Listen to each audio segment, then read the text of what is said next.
Coach Bev, and I'm coming to you from Regal Awakening Educational Coaching Services. I coach you as you coach your kids to reach their goals using the knowledge and skills I have gained as a parent and a veteran educator. Hey, so today we are talking to our teachers that are preparing to teach about what to do when you get attacked by parents. I know that this sounds horrible. It does. And unfortunately, I have to tell you, it's not if, but when it happens. The day is going to come. You're just going along. You're just feeling great. You're a new teacher. You're feeling good. You're just giving everything you got. You just feel like you're just giving 1,000%. And one day, a parent is going to come and verbally attack you, possibly accuse you of not caring about their child, of trying to fail their child, of any type of thing, any type of situation. The first time I got attacked was in my 3rd year of teaching. It actually took me 3 years. I spent my first 2 years teaching at a Title I school, and I really did love that school so much. But the position went part-time, so I had to find a full-time position. I was sick. I did not want to leave that school. But then I landed in a school that was suburban. It was different. It was different. And I know me and the type of educator that I am, I wasn't too sure about it. I ended up staying at the school for 12 years and I ended up loving the school, but it did take me a few years to adjust to the school. So anyway, the first time I got attacked was I was teaching my technology class, and I had these group of kids that I need to let you understand that this school was like suburban. You had people in the community, the ones that didn't go to the private school, or, they went to this school and maybe another school, but it was that type of school. Okay.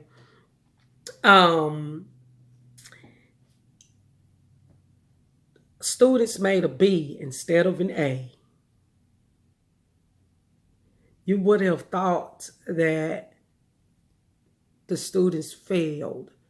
The parents were all over. Oh my goodness.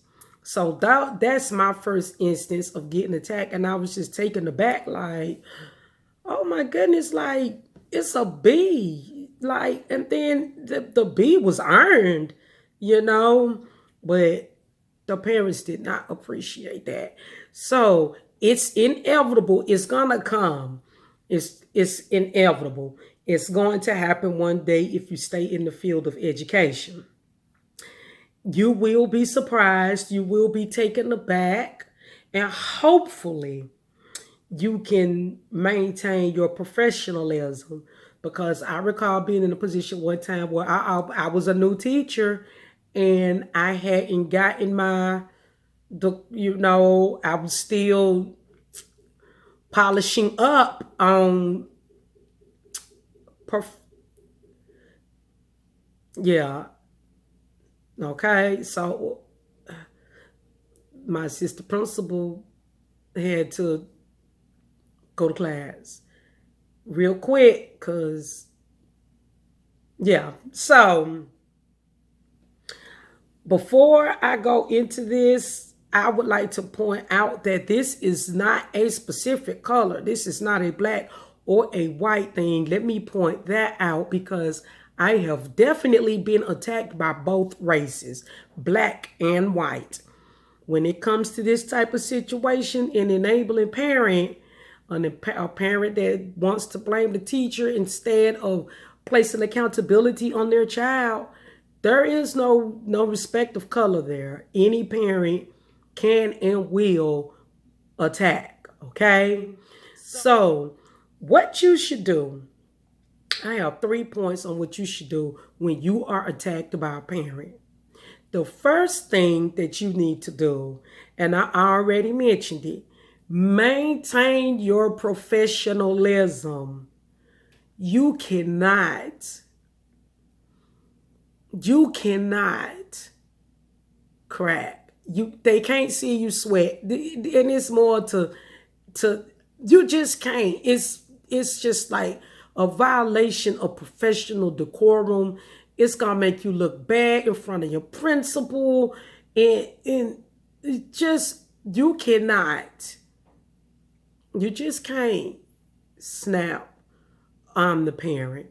Now, what you can do is listen and respond professionally, but you don't want to get caught up in going in the back and back, and you definitely don't want to just code switch and just take it out to the streets. You definitely can't do that. That's a no-no, okay? So at all costs,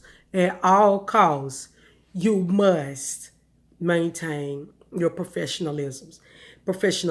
Now, there are some principles that can sense that you are headed in that direction. And if that principal is aware and catches on to what is about to take place, they'll send you out of the meeting and say, you can go to class now, or, get back to your class, find some way to get you out of that office. And if the principal gives you that out, just take it, just get up and go. I remember about 4 years ago, I was in a meeting, and this, oh my goodness, and this was a Black person. And some of you people can come at you the worst, okay? I'm just saying.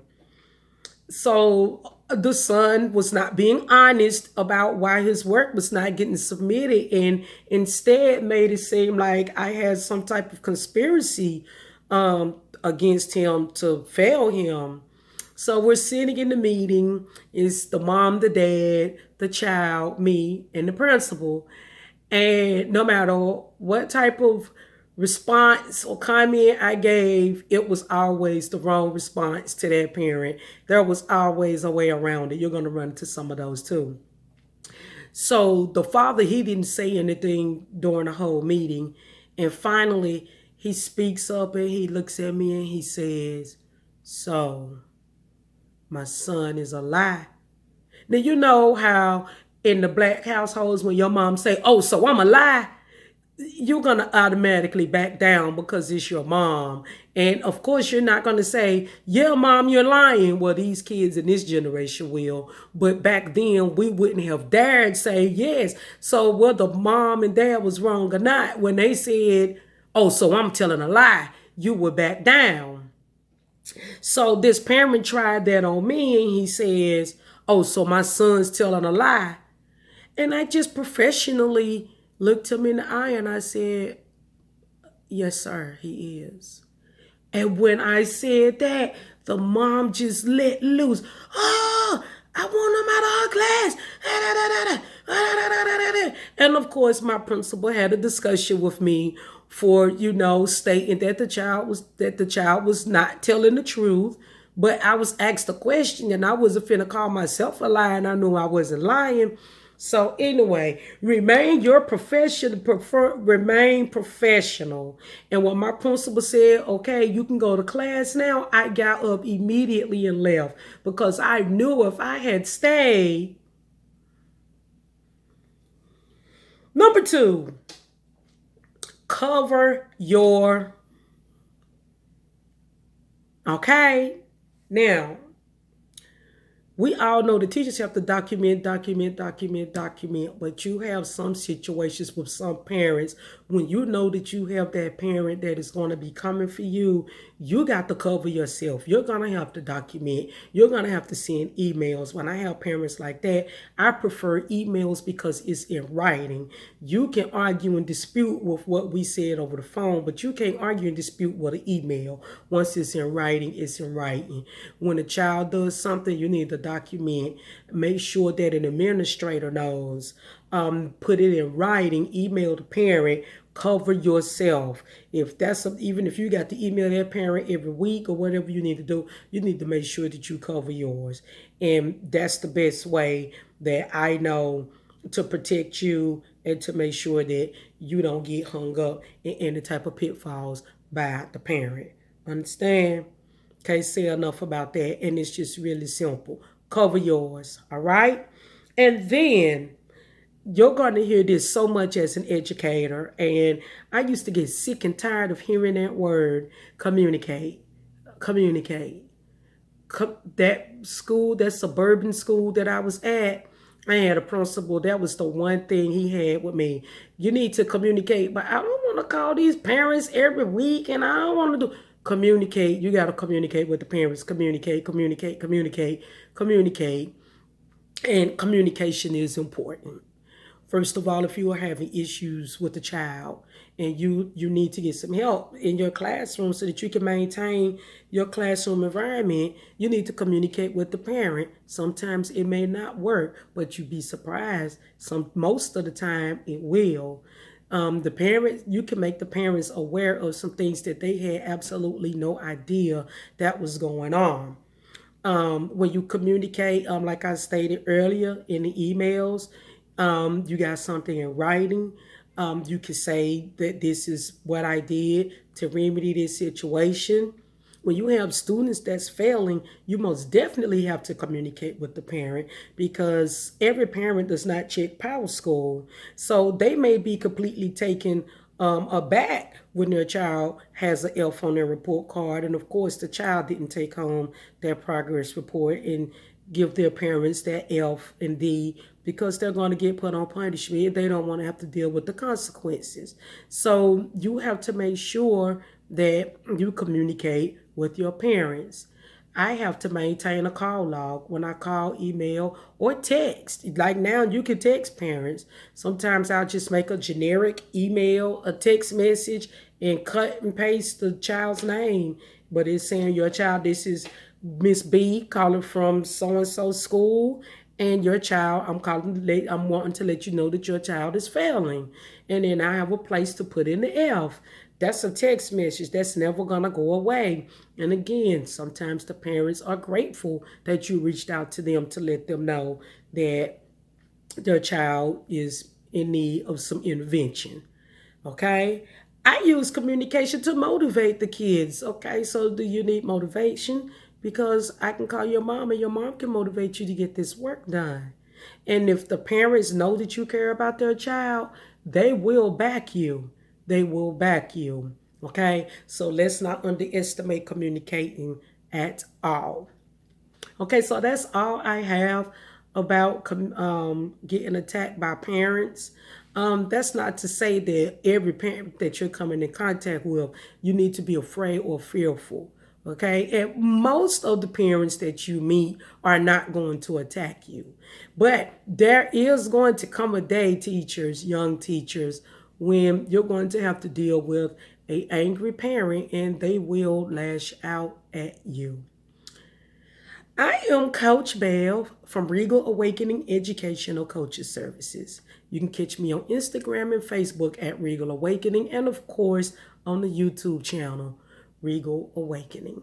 If you like the content, please like and subscribe to the channel. And if you will hit that white bell, you will get notified every time I do a video. Thank you for the time that you have spent watching this video, and I hope that it is informative. Coach Bev.